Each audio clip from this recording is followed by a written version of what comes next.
여러분 안녕하십니까. 누리피드입니다. 자, 조선일보가 더 이상 기다릴 수가 없다. 최후 통첩을 던졌습니다. 뭔지 아시겠죠? 바로 이건데요. 윤 대통령을 정면 타격하기 시작했습니다. 이대로는 대선 못 치른다라는 게 조선일보, 중앙일보, 동아일보, 조중동의 생각입니다. 우파 유튜버와는 극명하게 갈리는 부분인데 어디가 옳다 그러다를 일단 생각하지 마시고 그냥 보십시오. 한번 보시면요. 약간 객관화된 이야기도 좀 필요합니다. 윤 대통령의 발목 잡힌 국힘, 김문수 지지율 30% 안팎에 갇혔다. 물론 이것은 한국갤럽이라든가 MBS 기준입니다. 다른 여론조사에서는요, 40% 가까이 간 것도 있어요. 그렇지만 조중동은 그건 거론 안 합니다. 일부러. 좌우지간 지금 프레임을 지금 바꾸려고 하는 거죠. 자, 여기서 제가 볼 때는요. 윤 대통령이 집권 후에 그 지방선거를 끝으로 단 한 번도 정치적 이슈에서 이긴 적이 없어요. 지방선거에서 대승을 했잖아요. 경기도만 뺏기고 거의 모든 선거에서 이겼습니다. 뭐 전라도 쪽은 어차피 뭐 그렇다 치더라도요. 그 후에 모든 정치적 이슈 쟁점에서 단 한 번도 이긴 적이 없어요. 이쪽 이제 보수 진영이. 그 왜 그러냐를 생각해야 됩니다. 프레임 자체가요. 바뀌었기 때문에 그렇습니다. 제가 볼 때는. 윤 대통령이 우뚝 서게 된 그 상황이잖아요. 현직 대통령이니까 당연히 윤 대통령, 김건희 여사, 이 윤 부부 이 이슈가 항상 전면에 부각되어 있었죠. 상대적으로 이재명은 엄청난 어떤 범죄 혐의자인데도 불구하고 저렇게 살아남아 가지고 현재까지 지금까지 달려올 수 있었던 것은요. 그리고 지금 자칫하면 대통령이 되기 일보전에 와 있을 수도 있습니다. 저렇게 된 것은 오로지 반사 이익이에요. 윤 대통령이라고 하는 가상의 적을 만들어 놓고 실질적인 어떤 적도 되겠죠. 우리 언론에서 집중적으로 윤 대통령, 윤 부부를 때렸습니다. 계속해서 너무도 많은 공격을 했었죠. 거기서 이재명이 살아남은 겁니다. 자기에게 올 수 있는 여러 가지 어떤 비난을 윤 대통령에게 반사시켜 놓은 거죠, 지금.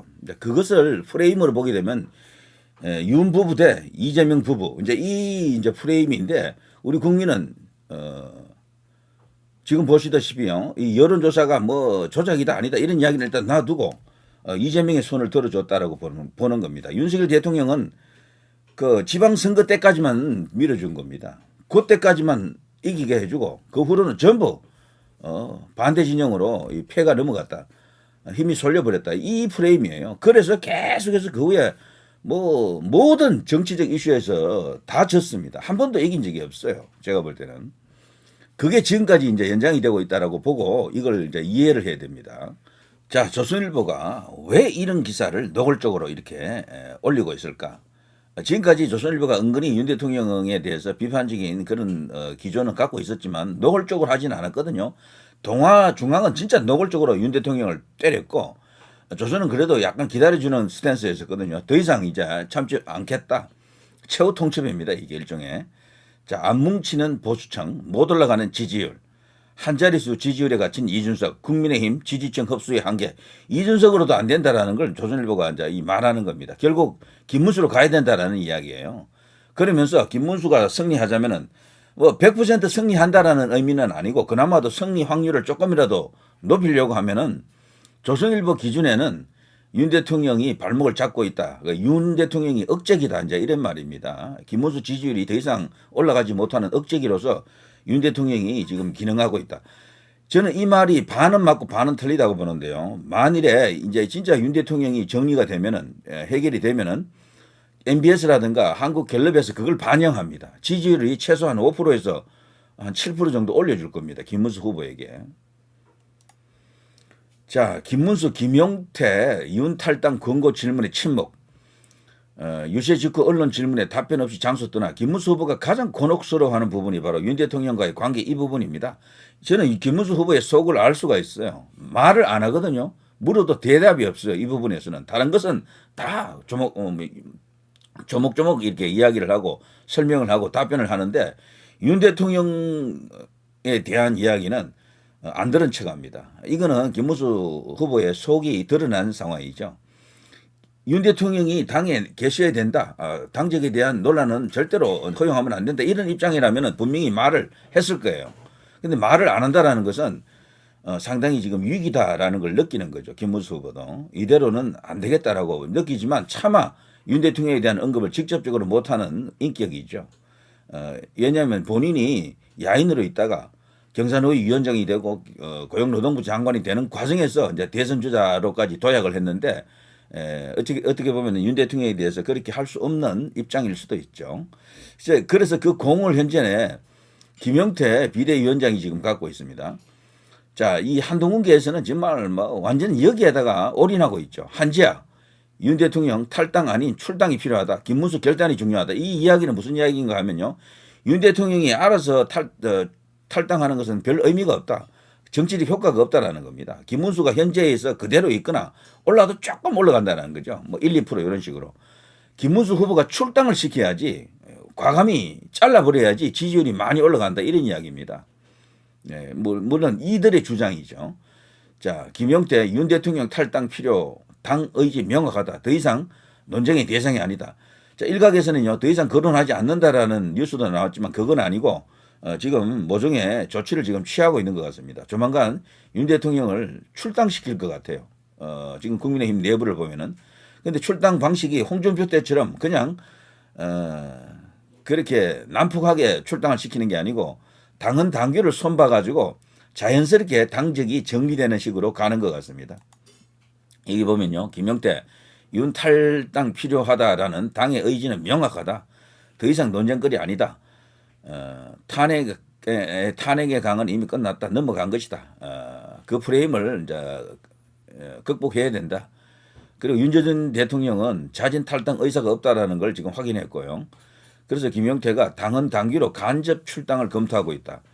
친윤에서는요 인위적 처리, 당 갈등 심화가 우려된다라면서 지금 어느 정도 반대 입장을 갖고 있습니다. 그렇다고 아주 적극적으로 반대하는 것 같지는 않아요. 가령 나경원이라든가 윤상현 같은 정치인들도 절대적으로 반대하면 나도 탈당합니다 이런 식으로까지는 아니고 어느 정도 이제 반대하는 기류가 있다라는 정도는 알려주고 있죠. 윤석열 직접 김문수 도우라 탈당 분출에 전해진 반응이 자 이런 식으로 윤 대통령이 직접적으로 전면에 지금 나서는 듯한 이런 기사들이 많이 나오거든요.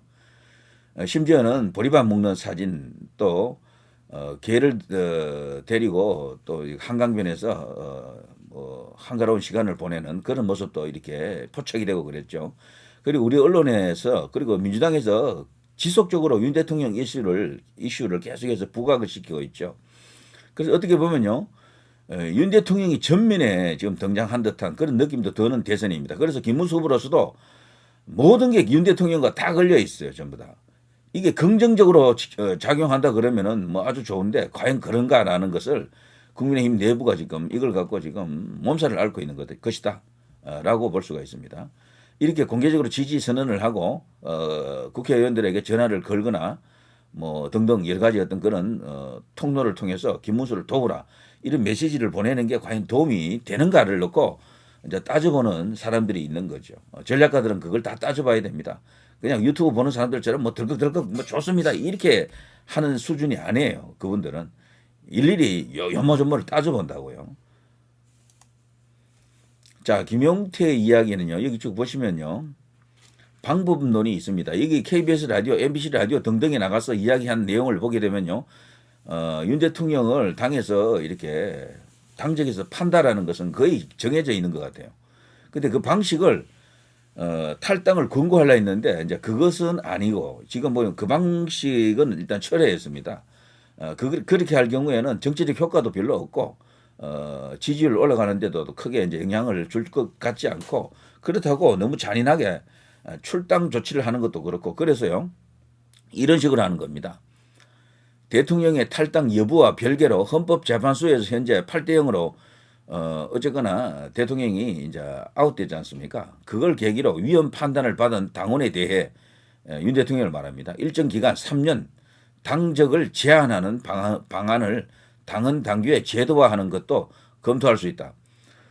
결국요 윤석열 전 대통령의 의중을 확인한 김용태 비대위원장이 결국 간접 출당이라는 이 카드를 빼들 가능성이 높다라고 지금 언급되고 있습니다. 그리고 윤 대통령을 당직에서 지우는 방안을 가장 어떻게 보면 제도적으로 그리고 조금 논란이 적은 쪽으로 간다라는 건데요. 그래서 이렇게까지 하면서 윤 대통령을 지워야 될 필요가 있을까? 글쎄요. 이제 이 후보하고는 캠프 본인들 캠프 자체의 생각과 지지층 일부와 생각이 다를 수도 있겠죠. 자, 조선일보가 지금 이런 식으로 최후 통첩에 해당하는 이런 기사를 내걸고 윤 대통령 혹은 그리고 김문수 후보를 직접적으로 겨냥하고 있죠. 자, 김문수 후보도 결과적으로요 이번 주말에 지지율이 대반등이 없는 한 가령 한국갤럽이라든가 MBS 같은 이런 데서 말이죠 이재명과 차이가 한 자릿수로 줄어드는 그런 여론조사가 없는 한 어떤 선택을 할 수밖에 없는 그런 상황으로 몰리고 있는 것 같습니다. 자, 이게 현재 나타나고 있는 정황입니다. 뭐 어디가 옳다 그러다를 말하는 게 아닙니다. 선거는 전략입니다. 어디가 득표에 유리하냐를 따지는 거거든요. 윤 어게인을 외치는 분들은 윤 대통령 쫓아내면은 김문수 망한다라는 입장이고요. 그 반대 생각도 만만치 않게 많습니다. 어디가 옳은지는 결과가 말해주겠죠. 자, 이 정도 하겠습니다. 누리 PD 김준혜였습니다.